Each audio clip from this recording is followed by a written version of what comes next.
पटना के पूजा पंडालों में मूर्ति नहीं बल्कि साक्षात लड़कियां देवी बनकर दर्शन देती हैं।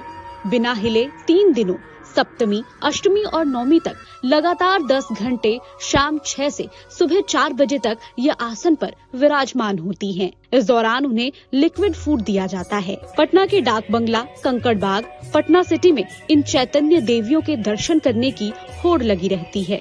9 रूपों में 9 चैतन्य देवियां विराजमान होती है। लोगों को अपने आंखों पर विश्वास नहीं होता है कि वो सच में किसी मूर्ति को देख रहे हैं या फिर किसी इंसान को। ये चैतन्य देवियां आजीवन सात्विक भोजन करने का संकल्प लेती हैं। चैतन्य देवी बनने वाली 18 से 25 साल की उम्र की लड़कियां ब्रह्मचर्य का पालन करती हैं। ये प्रजापति ब्रह्मा कुमारी ईश्वरी विश्वविद्यालय की छात्राएं होती हैं, जिन्हें सालों से एकाग्रता की शिक्षा दीक्षा दी जाती है। विश्वविद्यालय की निदेशिका ब्रह्मा कुमारी संगीता ने बताया कि जो भी बच्चियां देवी बनती हैं, उनमें ये देखा जाता है कि वो दिव्यता, पवित्रता को अच्छे से फॉलो करती हैं या नहीं।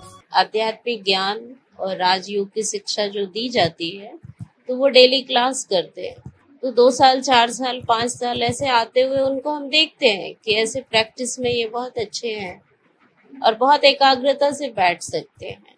तो पहली बात है एकाग्रता, दूसरी बात है शुद्ध भावनाएं, श्रेष्ठ भावनाएं, कि अपने आप को महसूस करना कि सचमुच हम देवी हैं, हम देवता हैं। इसकी शुरुआत पटना में 1980 से हुई थी। सबसे पहले कदम कुआं के पास चैतन्य देवियों को बिठाया गया था और अब धीरे धीरे ये अन्य स्थानों पर भी शुरू किया गया है। करीब 10 सालों से चैतन्य देवी बन रही स्नेहा और गुड़िया बताती हैं कि एकाग्रता के लिए वो बचपन से ही मेडिटेशन करती आ रही हैं। 4 बजे उठते हैं, हमारा 4 से 5 योग होता है। उसके बाद फिर हम अपने जहाँ रहते हैं उसकी साफ सफाई करते हैं, because we are like home, ही हमारा घर है, तो हम इस घर की साफ सफाई करते हैं, फिर फ्रेश होते हैं। फिर हमारा मेडिटेशन फिर उस टाइम 1 घंटा होता है, क्लासेस होते हैं। फिर हम लोग आफ्टरनून में 1 घंटा करते हैं। फिर evening is like a fix time 6:30 to 7:30 हम उस टाइम में मेडिटेशन करते हैं। बहुत अच्छा लगता है। उस समय तो मैं भूल ही जाती हूँ कि मैं हूँ, क्योंकि उस समय हम परमात्मा से कनेक्ट रहते हैं।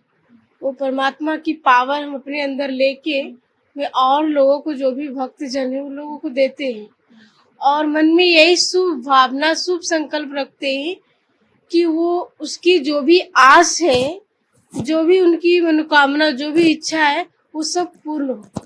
चैतन्य देवियों के अलावा गणेश और कार्तिकेय के स्वरूप के लिए लड़कों को भी देवता बनाकर पंडालों में बिठाया जाता है। राहुल कुमार बताते हैं कि जब वो देवता बनते हैं तो भगवान गणेश के आचार, व्यवहार, विचारों को महसूस करने लगते हैं। दैनिक भास्कर के लिए पटना से शिवांजलि छाया की रिपोर्ट।